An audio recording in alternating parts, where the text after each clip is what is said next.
Good evening, everyone, and thank you so much for being here again.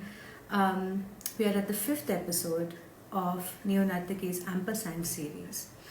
Um, this series looks at talking to professional dancers who are also engaged in a parallel or an additional career. So today we have a very interesting artist with us, Brinda Sarah Jacob. Just to briefly introduce her, Brinda is a dancer, a movement based expressive arts therapist, and an authentic movement practitioner and trainer, and a natural dreamwork practitioner. She is passionate about the arts, the mysterious working of the Psyche-Soma, and the connections between body and earth. I can promise you a very interesting discussion today, not only because she is a beautiful dancer and a very interesting artist, but also because we will be touching on some themes that are very important and very relevant to the space we are today. I have a request from Brinda, so I'm just going to add her to this discussion. Hi, Brinda. Hi, Oh, amazing. I can hear you. Can you I hear can me hear you too. clearly? Yes. Great. Just for context, everyone, we had a little bit of issues with sound when we tested this earlier, but it seems to be fine, so that's great. Thank you so much for joining us, Brinda. It's really nice to talk to you today and for you to be the next step in this entire series, which has been very interesting. So thank you for making the time to be here with us. Thank you for having me. I'd like to start just really simply. I would like you to just share with our viewers and the people who are part of this conversation already a little bit about your journey with dance and how you took dance to where you are as an artist today, um, and how you got into dance therapy and how those two professions sort of talk to each other. Can you run us through that? Sure. So, like most South Indian girls, I studied Bharatanatyam as a child. Um, I did a little performance when I was 3, and I loved it. I loved performing. And, I got bored a little bit of classical dance. When in my teenager years, I went into, I think at that time it was called Western dance. And I enjoyed it for a bit, but I felt neither classical dance nor Western dance really held me the way I wanted to be held. And then I met I had auditioned for a musical, and Madhu Natraj was choreographing it. So I met Madhu, and I was introduced to contemporary dance, and that really kind of I felt like, oh, this is what I want to do. So I was dancing professionally from the time I was 17, and I worked with the STEM dance company since till I was 30. But as much as I love performance, I felt that I came alive with dancing in a way uh, like no other. And I'm sure everybody knows that, right? And it was a high that went beyond performance, beyond being on stage. And I was kind of curious to understand that more, to share that more. So I was doing a lot of work with people with disability, because I just felt there was so much joy in just being in the body. And and then I found out about dance therapy, and then I actually got a fellowship to intern under a dance therapist in the UK. Mhm. And that kind of again clicked something for me. And then when I came back, I kind of trained as a counselor and did a series of training in various art therapies. And I've always been bringing therapy and healing and movement and the body together. So for me, I know it sounds like two different careers, but I actually think it's just an extension of the same thing. I feel I know. So I went from the creative space to the healing space, and most of my day is in the healing space. I work as a therapist. I have clients. I teach expressive art therapy. I facilitate programs, but I also know that I miss performance and the creative aspect. So I think they kind of interview for me. I need the creative and I need the therapeutic. One without the other feels a bit incomplete. So yeah, there's just two streams between which I find myself, I think. Yeah. It's interesting. We've had five, you're the fifth of this series, And what I found most interesting in these conversations is that almost everyone we've talked to will say it sounds like they're separate things, but they're actually quite connected and they talk to each Yeah. other and they inform each other. And I found that to be a very interesting pattern coming from the artists that we've talked to. Um, like the one I interviewed 2 weekends ago also said this. She's Oh, working in really? special education and working in Bharatanatyam and Carnatic music. And she also said they Yeah. talk to each other. It doesn't feel different, really. Yeah, I would Um, think special education and yeah, dance would be a good fit as well. yeah. But I do Speaking know of that you which, also have lawyers and dancers, and I wonder how yeah, that means.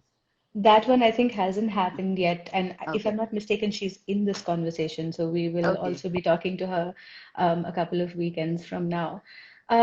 You have also worked with people with special needs, special situations. What has that experience been like? Well, I'm trained to do that, so it's work, and I Mm, enjoy it. mm, I don't do so much of it anymore because I tend to be working now a lot with therapists. mm, But earlier I started dance therapy working with children with autism. mm. I did a lot of work with people on the spectrum, and now I've moved. Now most of my clients are actually therapists themselves who are kind of Okay. interested in deeper work. And I also Mm, feel my own process kind of really is leading me to work with women. That's that's what I'm really passionate about and interested in, mm. to really hear women's voices. And I think we're hearing a lot. I mean, I feel like it's a very potent time to be a woman. Yeah. I think the Mm, voices are really coming out strong, and I'm very interested in that. mm, Um, yeah, yeah. I mean, so I think yeah, I'm interested in the feminine, and uh, my work in expressive art therapy is in the container of Jungian theory, Carl Jung's theory, and mm, he actually talks about something that I find very fascinating. So we have the Holy Trinity of the Father, Son, and the Holy Spirit, which is the mm. upright triangle, and he talks about the inverted triangle, which is the body, the shadow, and the feminine. Oh, And interesting. I really feel like at a time like this, there is a real resurgence of that. And so working, and they bring all my three passions together, really, the body and movement and psychotherapy. Maybe to just break it down a little bit, partly for me, partly for other people who may not know. Sure. Yesterday when we were talking, you were talking about how you moved from a workshop sort of format into creating your own movement vocabulary and using it in your therapy sessions. These are Yeah. terms that a lot of us have heard before, dance therapy, movement therapy. Can you maybe break that down for us and tell us, what that process is with your students or your clients or people who are looking for a healing process? How would that, if I were to come to you, how would it work? What would Okay. you ask of me? Sure. So, so the arts, like all artists know, we're really drawing a lot from our unconscious material. So even while we're creating something that may be commissioned, there's something of us that is in the product, right? Which is Yeah, why we're so attached to what we create. It's so much who we are. yeah, So that's really the premise under which expressive art therapy works, is working with unconscious material that surfaces when you engage with the arts. mm, Yeah, with dance therapy itself, I find it really potent because you're working with the body, and I think the body really holds a lot that has been repressed. So if you think of the mind as a conscious self, the body really is the unconscious. So a lot of the unconscious is in the body. So mm, emotions that have been difficult, memories, trauma, all of that is held in the body. It doesn't disappear. mm, So when you move your body, you release a lot of that. Yes. So which is why sometimes you can move and you can really be moved to tears, or or you see that in animals. An animal that has experienced trauma, you'll see them shaking. It's their mm, way of releasing it from their muscle. mm, Yes. So any kind of movement will do that.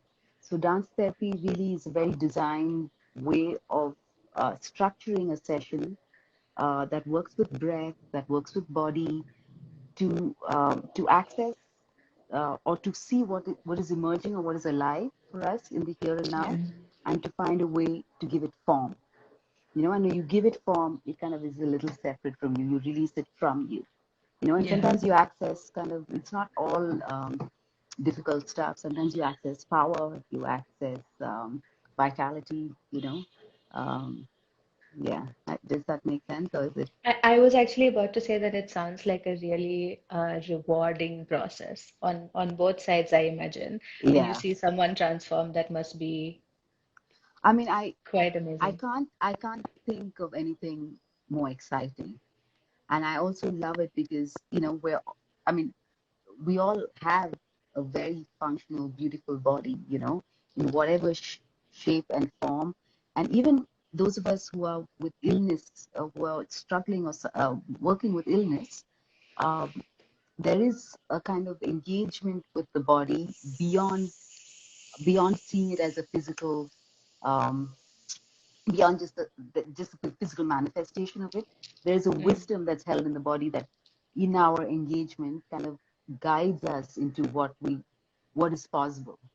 mm, So I think, and sometimes I think this is problematic with dancers, is we think we have a body, we are kind of always trying to get fitter and more mm. skilled, and we forget that we are bodies. We are, and we I need was to. actually about to ask you that because I think as artists we're on display a lot, right? It's not only about how, I mean, I Yeah, think that it's partly how that we think we have bodies and that we're also trained to look at ourselves and other people that way. So yeah. when you're in that dance therapy spaces, is unraveling that difficult for you? Like, was that a process? Yes, it was, and it still is. I mean, I Mm, still struggle as I age to mm, be loving and accepting of my body, yeah, and allowing it to take the form it needs to take and take the time it needs to take and the rest it needs. I am yeah, very much, I'm in my mind, I want to be doing the things I was doing at 30.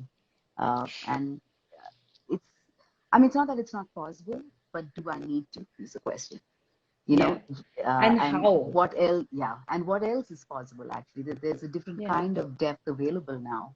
yeah, And isn't that actually more interesting that there are so many yeah, more stories, yeah, but it's not easy because the ego wants to, the ego wants what it knows, yeah. and wants what was celebrated and what is celebrated in the community. Mm, Um, yeah. yeah. Do you think you can think of one? I mean, I don't know if this is privileged information, but can you tell us about a transformation that maybe made you feel like this is why I do what I do? Yeah, I mean, I can think of so many. I'm just trying to figure out which one to. I have I have a few. Okay, I have a story that I can share, which is with a client that I was working with. Uh, she was struggling with anorexia, and so anorexia is really a disconnect from the body. It's all wanting to be in the mind and a kind of really yearning towards the spirit at the Mm, cost of the body, like really shunning the mm, body. So we did, I mean, really a very simple activity that I do with a lot of my students, is just this. We did these three triangles where the bottom triangle is from your waist. So, we just kind of embody it and we draw it. The bottom triangle is the grounding triangle. The center mm, triangle is the centering triangle. And then you have the last triangle, which is the connecting triangle. And we look at grounding, centering, connection, and see where we are and how we're aligned. And she drew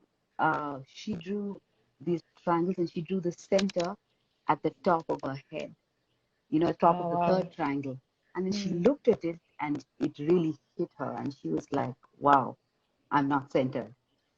I have no idea of my body. And, it's just mm, so simple.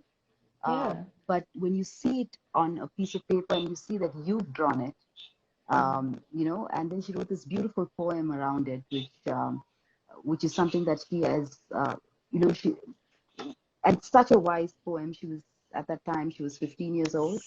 And it's something that she uses, those words of wisdom continue to guide her, um, in her struggle with anorexia. yeah. Yeah, Wow, that's really amazing that yeah, you were able to. I guess, create the space where she was able to make that discovery for herself. That's amazing. Yeah, I think what we do is we're trained to facilitate and to hold space, a safe space, so that Hmm. psyche feels safe enough to reveal itself, and then you see it, and then if it's in an art form, I mean, if you can move it, but then when you draw it, it's there in hard copy, so it can really, I mean, the feedback you get from that can be quite powerful, Yeah. because you're drawing from your unconscious. You're not drawing. No, nobody's told you to draw that. Yeah. I have a slightly process-oriented question, so bear Sure. with me while I try to articulate this. What you're describing right now is a lot about the process, the Yeah. exploration, the discoveries you make on the way. Yeah. Whereas as performing artists, at some point it becomes about the product you're putting out there, right? Yeah. So as a dance therapist and as a dancer, do you find that you have to make that switch at some point when you're about to put something on stage, or do you have the same organic sort of process even when you're creating for stage? No. Well, when I'm creating, it's very organic Hmm. because the process I'm so grounded in. But Yeah. but when I put it on stage, it's a real struggle because Oh, yeah. the minute there's an audience, I Mm. mean, it is a performance. It's no Mm. longer the process, which the process unfolds in a real safety, which is Yeah. lost when it's on stage because you don't know who's coming, you don't know what mindset they're in and how they're watching you. Yeah. So yeah, but and I tend to do more and more work right now. My interest is to work with the stories that are held in the body. So a lot of it is authentic movement. I use a lot of therapeutic processes to access this content, but Mm. yeah, it's not easy, and I Yeah, don't think I've found a way. definitely. I mean, I'm still finding that way to I wonder if it's just the path that we have to walk for our entire careers as dancers. I don't know if it's ever like a yeah, I I have think figured this out yeah. point. No, I think if somebody's choreographing me, it's simple. Mm. Then Right. my body does what is being asked, What and it's I yeah. miss that, and I really want to find some people to do that. And I love being directed by theater director. I mean, I love, and but I think I find much harder is to find my story, which is what I want to do and I want to share, and to find a way to showcase that Yeah. in its authenticity and integrity without it really becoming too performative. Right. And it's tough. But I think, but I mean, so that is one particular struggle. But I feel otherwise. I feel uh, the the the work with the process really adds depth to the performance. Yeah. So I mean, even to a really choreographed dance, just your process holds a certain depth. So you have a certain presence, and I think all of that is beautiful to watch. Yeah. Um, I think when something comes from an authentic, organic place, it typically does yeah, form a product that will speak to somebody. yeah, I think authenticity is the goal usually. yeah, Just to go back a little bit when you were talking about the fact that you've gotten very interested with working with women and the issues that are important to them.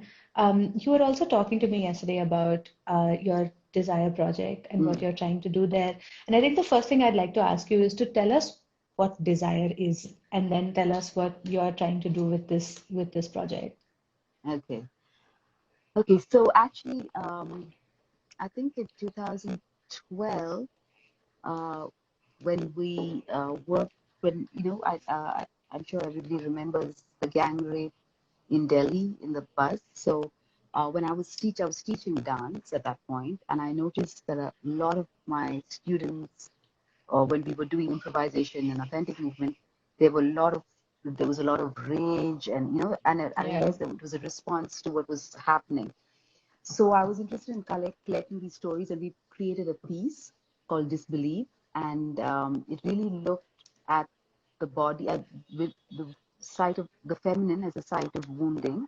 um, and as we were working with that piece, one of the uh, things we felt that was the next step really is to have ownership around desire.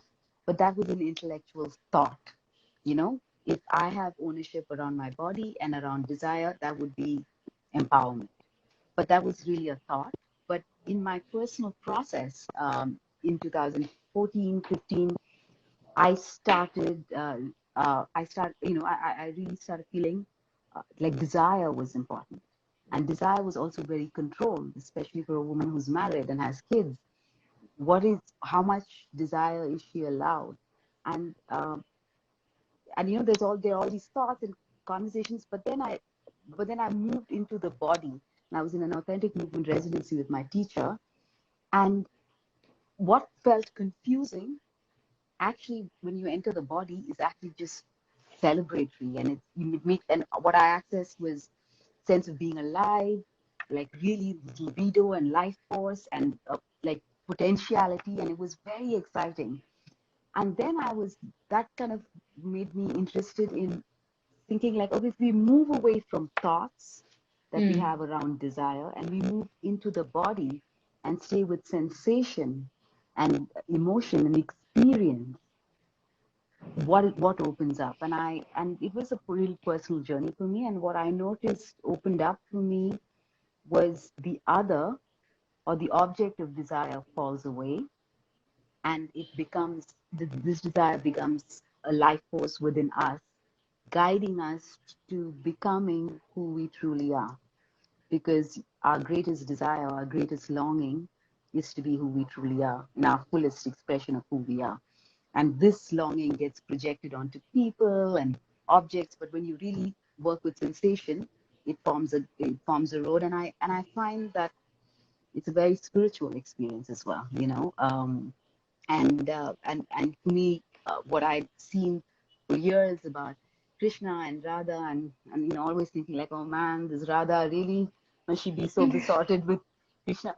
But finally understanding that when the desire is when you really hold desire in its full form, it's complete. The other is completely irrelevant. Yeah. So for me, that's a really interesting. I think it's important for us to access it. I think as a society, we've really crushed women's desire. We crush it, especially in the country we live in. But I think all over the world, I think it's the result of patriarchy. It's a result of ownership, right? With wanting to know paternity, who's the father, So that's a way of controlling the woman. So I really do believe that the way to empowerment is for each of us to take ownership of desire, to know that our desires are valid and must always be honored. And honoring one's desire is different from acting out, that is really your choice. But honoring it is something that we can all do, and that opens the field a lot. So what I do is I do workshops with women and men, because for me it's about the essence of the feminine and the principles of the feminine rather than the woman itself. Right. So, and I think both men and women, I think that resurgence is important in both men and women. So I do workshops. I did a performance around it. I'm now working on film called Spiraling into Desire. So I think it's a project. It's been 5 years, but I feel like I've just scratched the surface. There's really I believe you. There is so much. I have so many questions. For one thing, it's amazing that there are so many different paths that this has taken, workshops and film, and I'm sure plenty of research and plenty of conversations with different kinds of people. So one of the first things I want to ask you about this is that these are difficult topics. These are personal, sometimes I think can be met with embarrassment, or they're difficult things even for the most, city educated, whatever, we have these ideas that we're so comfortable with who we are, but I think that there can be certain amount of discomfort in opening up and exploring these things, discussing it with other people. In your workshops, how do you break that down? How do you create a space where someone is able to open up to things that, even if it's not embarrassment, but could be privacy? the Sure, sure. willingness to let go of that. How do Yeah. you deal with that? Well, one is it's a very safe space. So I really take a lot of time to create that safe space. Yeah. Mm. And, so you have all the confidentiality, all of that. Two is most of the embarrassment and shame or guilt around our desires come from the narratives around it. But in my workshop, we're not working with the narratives. We're not working with the thoughts or the Yeah. discussions. We're really dropping into the body, and Mm. we're working with sensation. Of course, we also access shame. We also access, but we access them as body responses, which don't always need to be articulated or verbalized, Right. but just needs to be processed. And I find that it's easier to do, and it's a lot less confusing. Mm. And it's a direct experience, which I also think is the way the feminine works. It's really about Mm. the direct experience, about the intimacy of the process, as opposed to an intellectual understanding of something. Yeah, for sure. Do you work with a large age range of people, and do you find that their responses to this are different? I find that the response is almost always the same. Oh, It's just most people are deeply moved to access this side of themselves, and there's a lot of grief in not having met this side for so long, and mm. but there's a lot of joy, and so it's usually a very moving experience, Mm. um, at whatever age, at whatever age, and it's beautiful Mm. for me to watch 60-year-olds, men and women, 60, I also 70-year-old men and women, Wow. just feeling the joy of feeling desire, of having desire being valued, but Yeah. of course there's grief of it being suppressed for so many years as well. uh, Anita ma'am is here as a part of this conversation, and she's just said, beautiful, drop the narrative and drop right into the body. What a great way to break through the cultural baggage. Um, Thank you, Anita, man. And yeah, it's I don't know if she remembers me, but I have, I have been part of with STEM Meta, and I'm a big fan. So I don't know if she remembers me. Yeah, I must agree with her comment as well. This must be very intense, very delicate, I imagine, and also quite yeah, explosive when something is discovered. I think I'm sure it can be a really moving experience from what you described. yeah. Well, she It's does very remember you. There you go. that feels good. Sorry, you were saying, go ahead. Yeah, it's very moving, it's very powerful, and I feel like once you meet that side of you, you're not the same person. Yeah. Something has shifted, and I feel like there's a lot more. Uh, First of all, you're passionate and you're alive, and there's a lot more kind of intention to live your true life. To speak Hmm. your truth, and to live that. And for me, I think if each of us did that, the world would be a different place. Or really a Yeah. different place. Yeah. Um, yeah, and Yeah. I feel like this, for me, really, this reclaiming eros, I think, is a form of activism. And yeah, Yeah. I can completely agree with that. Um, I would like to just quickly maybe talk to you a little bit about what the last year and a half has been, sure, given, the intimate nature of the work you do.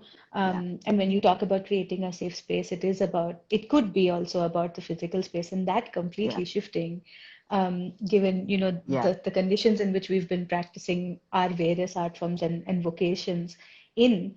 Can you maybe talk to us a little bit about how you've adjusted to that, adapted to it? Has it been hard for you? Um, well, it's been different. Mm, It's had a lot of unexpectedly good things, which we didn't expect, and of course mm, the difficult stuff as well. I'm very excited when the lockdown ends and I can go back to the studio. But Oh, me too. yeah, and to actually have the bodies in the same space. Yeah. But I want to say I was very, very pleasantly surprised to notice how much was possible on Zoom. Our Mm. entire training shifted on Zoom. And I found myself now when I sit with a client, a lot earlier was really observing the client. Now it's a box and it's usually just the face. And I find Yeah. that what I do is tune into myself to access what's going on between us, what's Oh, being that's shared. interesting. Yeah, and I think it's been pretty, it's been in some ways more clarity actually. Yeah. And now when I go back to the studio, I have both skills, and it's great. It's also opened our work to so many more people, which is wonderful. So you find you have people from other parts of the world or other Yeah, cities joining you. yeah. It's also, I'm able to study so much from people that which I never thought I Yeah. would do earlier. So that's also Yeah. been great. Um, some difficulties, sometimes clients don't have privacy in their home to do the sessions. Mm. So that was kind of heartbreaking because they Mm. couldn't leave their homes and the home itself was difficult. It's a Yeah. difficult space. So that connection, was hard to maintain. Yeah. So yeah, that I think that was the biggest struggle, is Yeah. when the client doesn't have. So we did keep our office space open, and sometimes clients could go there and meet Mm. me on Zoom. But Okay. still, during lockdown, even that was hard. Yeah. Yeah, Um, you said something yesterday that hit me very hard. You said a practitioner must be on their own journey.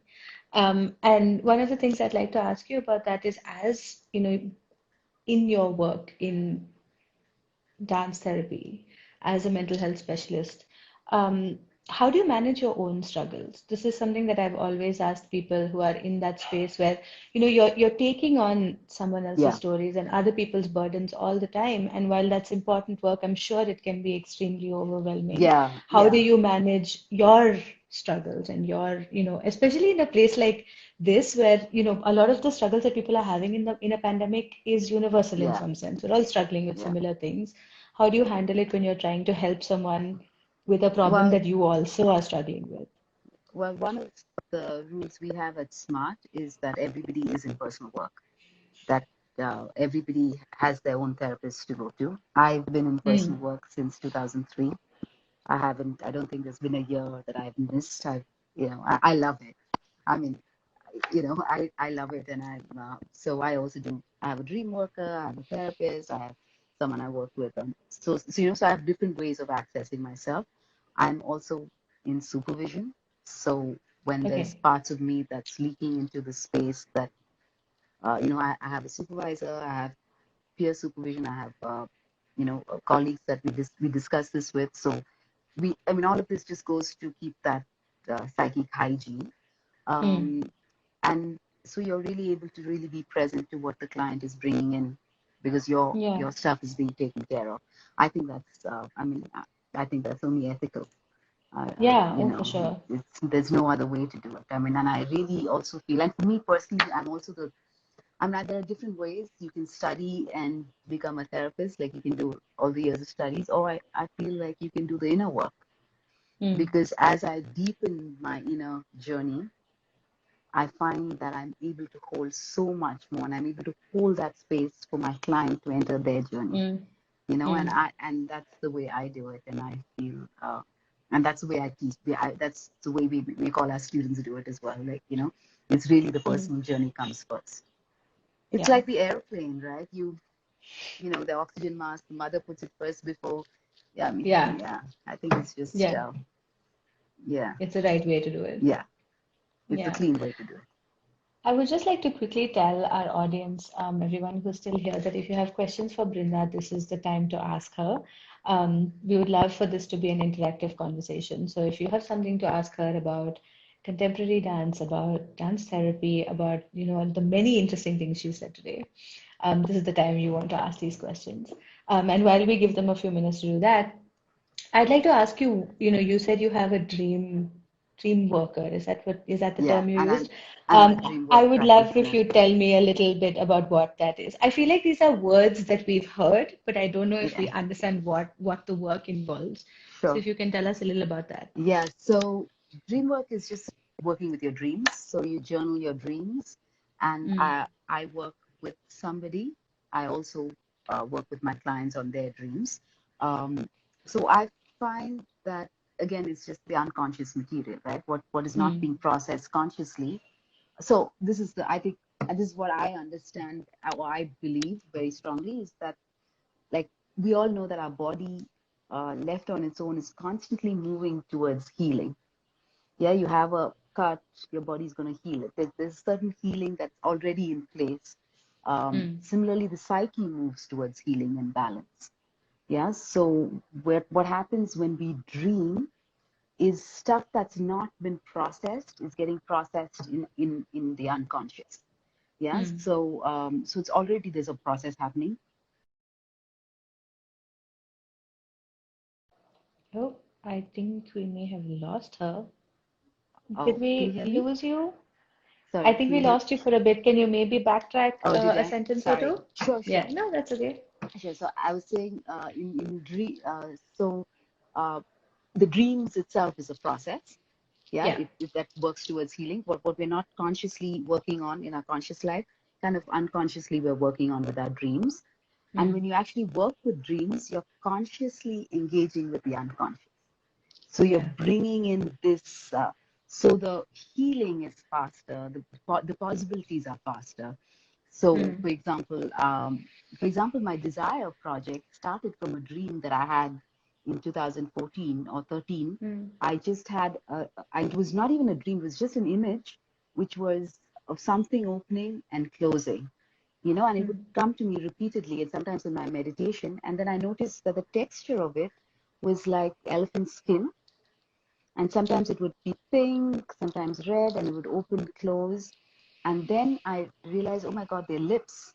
But I still had no idea why lips were coming to me. And then I noticed that the lips itself was attached to a tube. And then mm, later in the dreams, there were lips at the bottom. And then I realized, oh my God, it's my lips and my yoni. Those are the two lips, and that really began my process around desire. mm, So when you consciously work with it, there's so much that, I feel like the the depths each of us hold is, you can't measure it. It's really a whole different world. And if you enter it, it is such a richness. And the more you engage with it, the more like treasure you come up with, that kind of you can work with, you can let go of. And then my dreams kind of, so then, and then I was kind of really interested in desire. And then I noticed my one dream that I had where I was there was a kissing competition and I was kissing this woman, and I could really feel that, my desire was way bigger than this competition. And suddenly the dream gets switches uh, to an abusive relationship that I was in with, and the trauma of that. And then I realized, okay, my desire is on the other side of my trauma. So it leads you to work with what I don't really want to work with. But yeah. So I mean, for me, the dreaming body, the moving body, they're all the same. They're just ways to engage with depth with yourself. Yeah, sometimes I feel like my whole thing is so narcissistic. It's all about mm. like there's a whole world that's so exciting, and it's exciting for me when clients discover that as well. Yeah, It's I don't so think it is at all. I think well. it's It's just yeah, internal work that I think maybe we haven't been encouraged to do very yeah, much, you know. yeah, In fact, as you were describing your dreams to us, I was thinking I don't remember mine. Like well, I'll wake up with this vague sort of I feel like I dreamt about something. So there was a period of time when I used to try to journal, but I don't always remember. So I feel like it's also about preparing yourself yeah. to, If you actually keep a watch journal, out for it. if you keep a journal and a pen next to you, you'll find you remember more and more, Mm, and an intention to remember. And you don't have to mm, remember the whole dream. Even an image or a sensation or a feeling from it, mm, It's enough to Mm. work. If you have an experienced dream worker, that's enough to start Mm. off. Yeah. I've learned about a new profession today. Thank you very much. This is really, really genuinely very interesting. And I think that in so many ways, we've learned how to sort of separate ourselves from our intuition, our instinct, our dreams, and everything's become very external, like you were saying before. Yeah. Um, so I think it can be, I think it also sounds a little scary to me. I don't know Mm. if like you don't know what you're going to discover, and I can imagine that that could be a little overwhelming. Yeah, that's true. And I think we all should be rightly cautious. Like we're Mm. not diving into this. We're really doing it with people who are trained and Yeah. supportive, and it comes from it. I just feel like it has to be held in a space of love, unconditional love, which we're all learning to find Mm. for ourselves. It's not easy. We Yeah. can easily love another, but loving ourselves is not that easy. But this work can only happen with unconditional love and unconditional courage. You need Mm. both, and you need the courage to be able to love, and you need the Yeah. love to find the courage. So it's again a kind of, Absolutely. I yeah. think you've created a beautiful web for us with a lot of interconnecting things and so much to unravel and so much to explore. Um, I just want to check again if we have any questions from our audience. I think this would be a great time to check with us. I'm feeling very like I have all these things I want to explore now, and I think it would be um, for anybody, right? Like not you Oh, don't have to be a absolutely. professional artist to Absolutely. want to Oh do my God. this. Yeah, absolutely. For Yeah. anybody. I mean, at one point I was like, oh, they should just teach this in schools. Yeah. Uh, Like let's but not wait till we're yeah, older before we yeah, start thinking about what's in our heads. yeah. Or in our Yeah. bodies. Yeah. So quickly, everybody, this is the time to ask questions if you want to. Before we wrap up for this evening. Um, So while people are articulating their questions, if there are any, I would just like to ask you, if you were to just give everybody a little bit of, let's say, advice on how to prepare themselves for this kind of work, like we were just talking about how overwhelming or scary it can be, or maybe there's a little bit of resistance to it sometimes.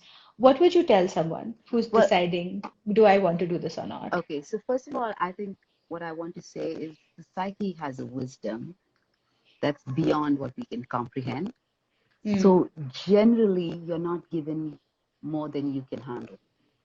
mm, It's really, so I've been doing this work since 2003. I've been working with a therapist. So it's as you get more and more experienced, you go more and more deeper, the stuff. So you're always given, I feel, what you can handle, unless we're talking about exceptional cases of illness, right? Mental health, yeah. which is different. Um, so I feel like there's no need to be too worried. I can understand the fear, but fear Mm, and excitement are two sides of the same coin. So feel into the excitement and go. I think the work happens step by step. You don't have to dive into the middle of the sea, but really yeah. enter at a place that's comfortable for you. Again, an experienced therapist or dream worker creates that space for you, creates that safety for you. Um, Mm, but I think it's like a whole new world, yeah. that's really just yours. And I mean, why wouldn't you want it? Like, it's for you. If you're entitled to it, Yeah. yeah. I'm clearly, Yeah. I love it. So, um, Yeah, and I think that that's something that we need to allow yeah. ourselves in some way, right? So ways to Um, prepare, I think, sorry, I feel like I must say this, is actually it requires a slowing down. So I think Jung says this happens after 40, because I think till then we're collecting experiences and we're doing things and we're trying to build our careers and our families. But this work really requires a lot of space, slowing down. It's almost the rhythm of nature. It's not the hmm, rhythm that we're living in the world right now, which is actually quite unnatural. yeah, It's not so fast. It's much slower, and unfortunately, a lot of us don't have the time. yeah, But yeah, it make takes the time. time. Yeah. Yeah. Yeah. I think that's a really nice note for us to wrap up on, for something that you do for yourself from a place of conviction and honesty and um, empathy also. I think that's Yeah. really important. So if there are no questions, then I will wrap up for this evening, and say thank you, Brinda, for making this time for us and touching upon some really, I thought they were very intense and very important things that we Important. talked Yeah. about.